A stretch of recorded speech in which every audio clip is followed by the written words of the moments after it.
The tallest prehistoric structure in Europe, rivaling the Egyptian pyramids in size, sits less than 25 miles from Stonehenge, but unlike Stonehenge, we have no idea why it exists.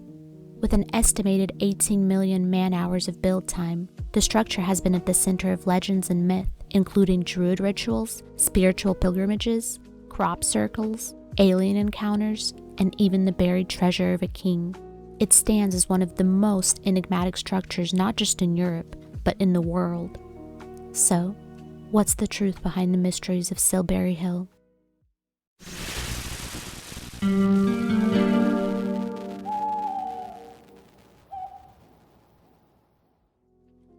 Less than a 2-hour drive from London, you'll find Silbury Hill, a huge mound of grass that is so often overlooked as its close neighbors with the much more famous monument of Stonehenge. But if you look beyond the unassuming exterior, you'll find well-planned and intricate chalk walls, made using 500,000 tons of material, which is thought to have taken several decades to complete. Amazingly, this pyramid-shaped design was built about 4,500 years ago, at the end of the Neolithic, and almost exactly the same time that the pyramids of Giza were built in Egypt. In its prime, the exposed chalk from Silbury Hill made it gleam a brilliant white in the sun, a beacon to be admired from miles and miles away. As described by Adam Thorpe in his book, On Silbury Hill, it is so large that if the Titanic sailed just behind it in your dreams, you would only see the smoke from the funnels. Knowing this, it should come as little surprise that for nearly 3,000 years, all the way up to the Middle Ages, it took first place as the tallest structure in Europe. The fact that so much time was spent in its construction strongly indicates that it held great importance, but as to why it was built, no one knows to this day. So get cozy as we unearth the many theories around Silbury Hill. Silbury Hill was built during a time of great and rapid change. People of the area were adjusting to more advanced forms of pottery, the very first metalworking, and new methods of burial sites. This was likely the explanation behind the legend of King Sil, one of the very oldest myths surrounding the hill, of which the mountain may owe its name. The tale goes that the entire structure was built as a tomb to honor the mythical warrior king, buried deep in the core next to a golden statue of his loyal horse, and among many more riches. Although many excavations have been made, which we will cover later, any trace of kingly treasures have yet to be found. Another theory given doesn't center around the dead, but instead the living. It suggests that the high elevation of the structure would be perfect for prayer, meditation, or rituals by druids and other priests of the time, perhaps even sacrifices.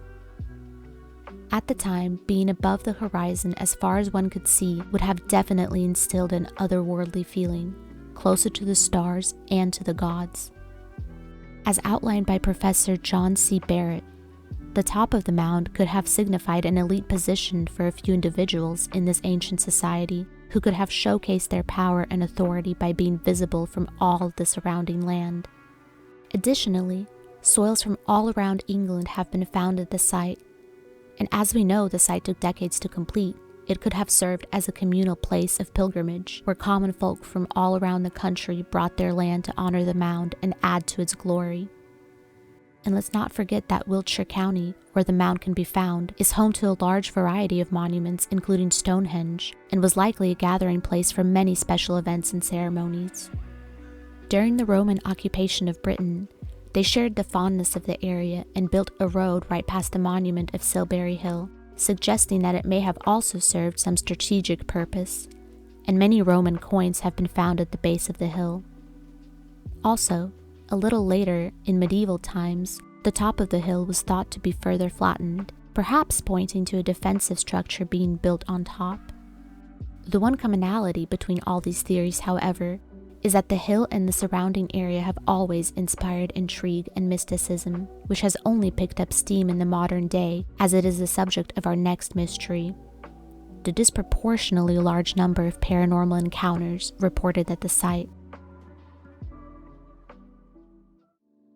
Modern interest in Silbury Hill was reinvigorated in the early 20th century when it was suggested that it falls on a ley line. which is a supposed energetic line that runs under the earth and connects ancient sites all around the globe.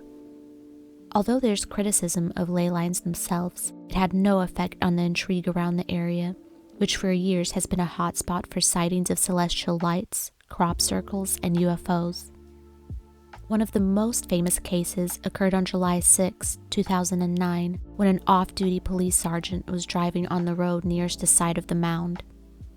As he approached, he saw 3 figures inspecting the crop in a field, which he thought at first to be forensic officers, as they appeared to be wearing all white.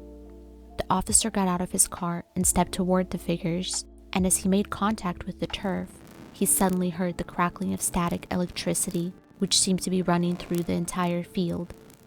He then recognized that the figures were all thin and lanky, each appearing over 6 feet tall. Unafraid, he shouted at the figures, and although they were easily in hearing range, there was no response. But once he continued to approach further, the beings suddenly snapped their heads around toward the officer and began running. The officer claimed, "They ran faster than any man I have ever seen. I looked away for a second, and when I looked back, they were gone. I then got scared. For the rest of the day, I had a pounding headache I couldn't shift." When asked for comment, the Wiltshire police had nothing to provide, as they stated that the officer was off duty, and as such, this was classified as a personal matter, not a police matter. Stories just like this have inspired people from all over the world to visit the site, but unfortunately, it has now been closed to the public, in large part due to the many excavations that have taken place over the years. Remember that story of King Sil and his golden horse, buried deep at the bottom of the mound? Well, it was likely a huge inspiration behind the excavation of the site in 1776, the same year the USA claimed its independence, by treasure-hunting Duke of Northumberland, Hugh Percy. He directed a group of miners to drill a vertical shaft all the way down to the bottom of the hill, but they found no burial chamber. Another excavation was made, this time horizontally, in 1849, by John Merriweather, that produced organic remains like moss, but was otherwise unsuccessful. Then, in 1968, a third excavation was made by Professor Richard Atkinson, which was televised on the BBC, but it produced no treasure and was halted during its second season. Finally, in the year 2000, the hill suffered a small collapse as a result of the original 1776 excavation and is now a protected site, limited to ground imaging to explore further. Although the excavations have yet to find that golden horse of legend, they did produce interesting finds such as clay, flints, freshwater shells, mistletoe, oak, ox bones, and even sarsen stones, the same stones used at the famous site of Stonehenge. There's even reason to believe that the original excavations may have ruined the remains of a structure inside, but whether that is true is a question that only the future can answer. So, what do you think of Silbury Hill? Was it a tomb for an ancient warrior king, a beacon for extraterrestrials, or a misunderstood relic of the times? Let us know in the comments below, and remember to stay cozious.